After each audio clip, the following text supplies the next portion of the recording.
कपीटर जंगल के डरावने हाईवे पे अकेला बाइक से जा रहा था। तभी रास्ते में एक लड़की कपीटर से लिफ्ट मांगती है। कपीटर लड़की को लिफ्ट देने को मान जाता है और बाइक पे बैठा लेता है। दोनों रास्ते में बात करते हुए जाने लगते हैं। पर तभी एक ट्रक ड्राइवर कपीटर को कुछ इशारा करता है, पर कपीटर को कुछ समझ नहीं आता। थोड़ी देर बाद फिर कार वाला उसी तरह इशारा करके जाता है। कपीटर को अभी भी कुछ समझ नहीं आता और ज्यादा ध्यान नहीं देता।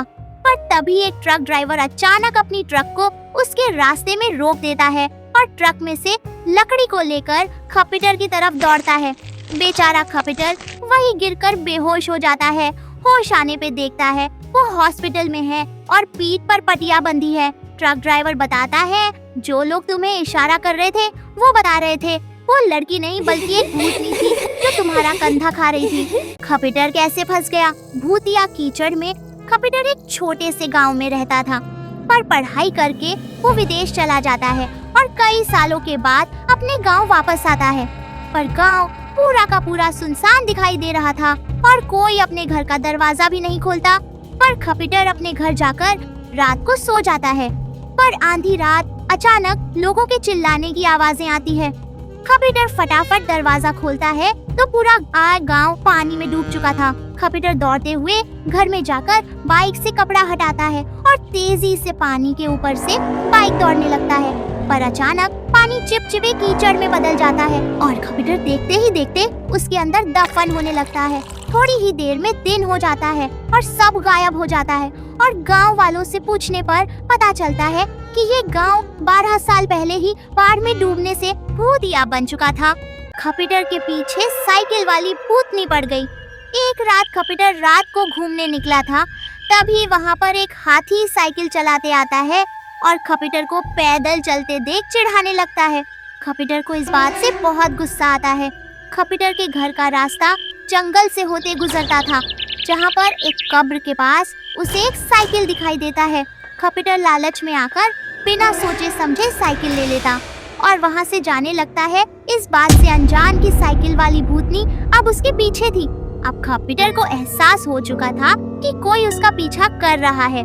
कपीटर फटाफट साइकिल घर के बाहर खड़ी करता है और घर में जाकर अंदर से दरवाजा बंद कर देता है। पर तभी भूतनी दूसरे दरवाजे पर खड़ी होती है। तभी कपीटर पूरी जान लगाकर वहाँ से भागता है। तभी वो साइकिल को जला देता है, जिससे भूतनी भी गायब हो जाती है। कपीटर अपनी साइकिल पर चॉकलेट लेने के लिए जा रहा है। कपीटर साइकिल चलाते हुए अपना वॉलेट गिरा देता है, लेकिन उसे पता नहीं चलता। वो शॉप पर पहुंचता है और पॉकेट में हाथ डालता है, पर उसकी पॉकेट में वॉलेट नहीं था। तभी उसे पास में एक मंदिर दिखाई देता है। कपीटर मंदिर में जाता है और भोले बाबा से कहता है कि मेरा वॉलेट गुम हो गया, लेकिन मुझे चॉकलेट खानी है। तभी भोले बाबा उसके सामने प्रकट हो जाते हैं और कपीटर से कहते हैं, चलो मैं आपको चॉकलेट दिलाता हूँ। भोले बाबा उसको शॉप पे ले जाता है और चॉकलेट दिला देता है। कपीटर ने किसको टपका दिया? कपीटर रात को आइसक्रीम खा रहा है। तभी कुछ गुंडे आते हैं और एक 5 साल की लड़की को किडनैप करके ले जाते हैं, जो आइसक्रीम खा रही थी। तभी कपीटर गुंडों का पीछा करता है। कपीटर बहुत तेज दौड़ता है, लेकिन वो गुंडों को पकड़ नहीं पाता। फिर कपीटर गन से टायर में गोली मारता है। टायर पंचर हो जाता और गुंडों की गाड़ी पेड़ से टकरा जाती है। फिर कपीटर लड़की को छुड़ा लेता है और गुंडों को जेल में डाल देता है। कपीटर रात को कोल्ड ड्रिंक लेके कहाँ जा रहा है? कपीटर रात को कंप्यूटर पर गेम खेल रहा था। तभी उसके माइंड में कोका कोला पीने का ख्याल आया। तभी वो अपनी साइकिल उठाता है और शहर की तरफ चल पड़ता है और शॉप से बड़ी कोका कोला कोल्ड ड्रिंक खरीद लेता है। फिर शॉप पर बैठकर पीने लग जाता है, पर बाकी कोल्ड ड्रिंक उससे पी नहीं जाती। तो सोचता है घर जाके पी लेता हूँ। कपीटर घर आ जाता है और सारी कोका कोला पी लेता है और सो जाता है।